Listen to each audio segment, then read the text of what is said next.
Goed, hier is die opname van voedselproduksie jaar 3 se leerpapiere. Hierdie vraestel word geskryf op die 14de Maart. En vandag is die 4de Maart waarop jy jou leerpapiere ontvang. Goed, so as jy kyk na die eerste bladsy, is daar 'n hele paar definisies wat jy moet leer.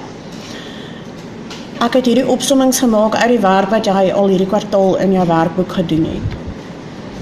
So wat is 'n verbruiker? 'n Verbruiker is 'n persoon wat 'n produk of diens vir persoonlike gebruik koop. Behoeftes en begeertes. Weer 2 definisies wat ons al van jaar 1 af leer.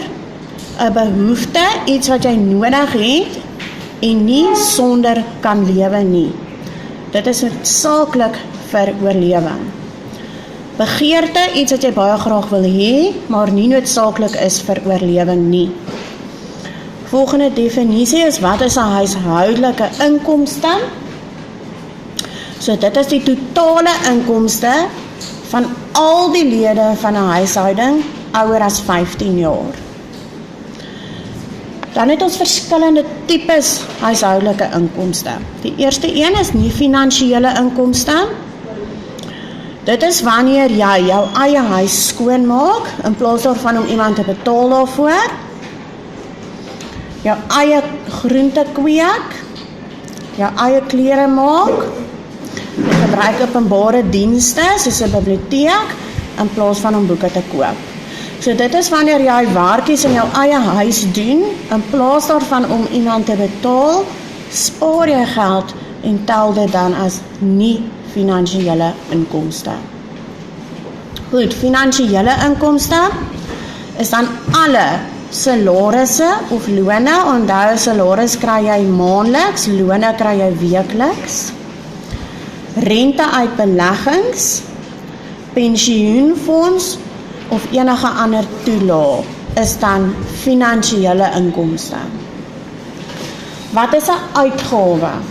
Uitgawes is die term wat gebruik word vir 'n betaling met kontant of op krediet, dit is as jy 'n kaart swipe, om goedere en of dienste te koop.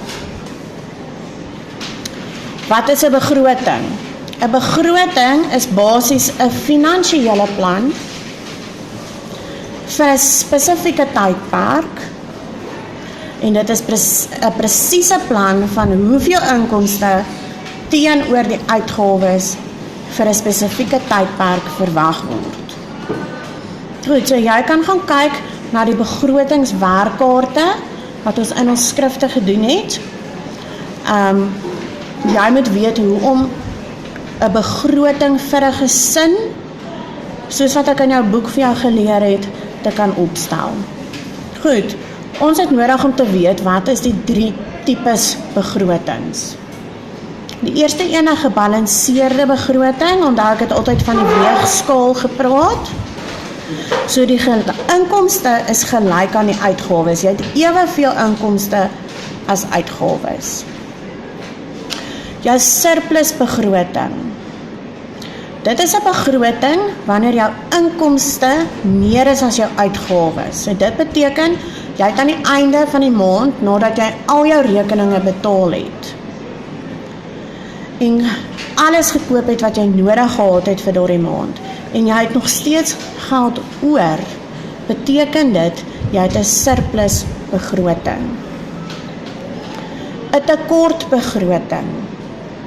So dit is wanneer die inkomste minder is as die uitgawes. So dit beteken jy kry te min geld elke maand om al jou uitgawes te betaal. Jy kan nie alles betaal nie, daar is net nie genoeg geld in jou rekening nie.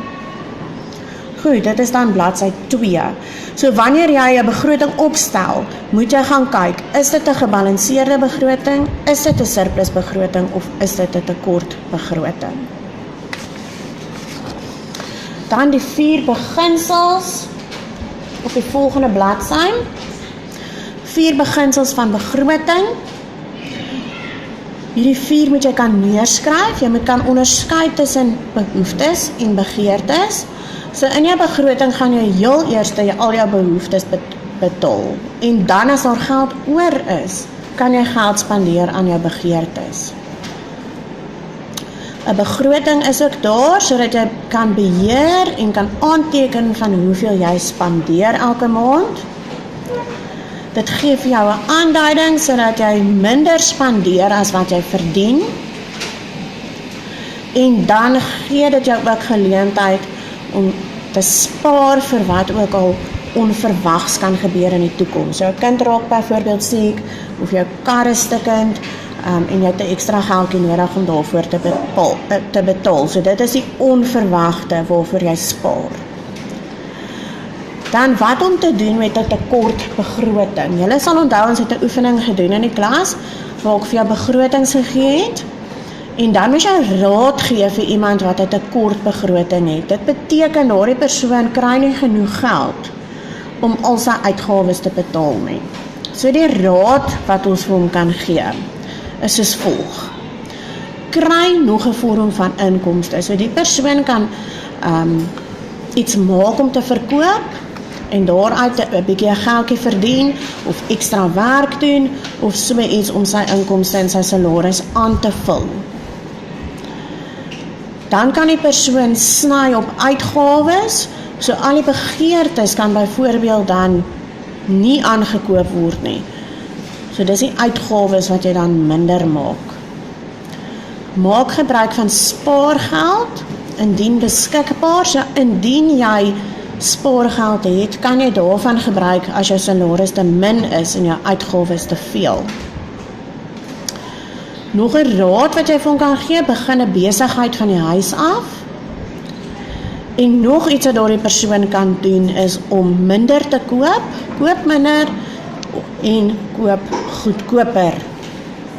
So gaan soek beter pryse wanneer jy aankope doen. Dan vir hersiening kan jy 'n begroting gaan uitwerk, gaan kyk na die oefeninge in jou skrif. Maak seker jy doen weer die begroting oefening in jou boek. Julle het die aktiwiteit in die klas gemerk, so gaan kyk ook na die regte antwoorde en kyk of jy dit reg kry. Onthou, aan die einde van elke begroting moet jy aandui, is die begroting 'n surplus of 'n tekort of is daar 'n gebalanseerde begroting. Onthou, ons vat altyd die inkomste en ons minus die uitgawes. Dan 'n volgende vraag in jou vraestel kan gaan oor apparaat. Hierdie doen ons ook nou al van prep af. Jy moet elke apparaat se naam ken en jy moet ook die funksie ken. So wat doen ons met daardie spesifieke apparaat? So hier het ons byvoorbeeld deegskrapers, ons het 'n ballonklitser, 'n rasper, 'n vleishamer, 'n zester, 'n sif, 'n vergietis en 'n deegkwas. Onthou ook die volgende metrieke eenhede. 1000 milliliter is gelyk aan 1 liter en 1000 gram is gelyk aan 1 kilogram. Goed, en dit is jou hele vraestel en al die belangrike werk wat jy moet ken vir die vraestel wat op die 14de Maart geskryf word. Lekker leer.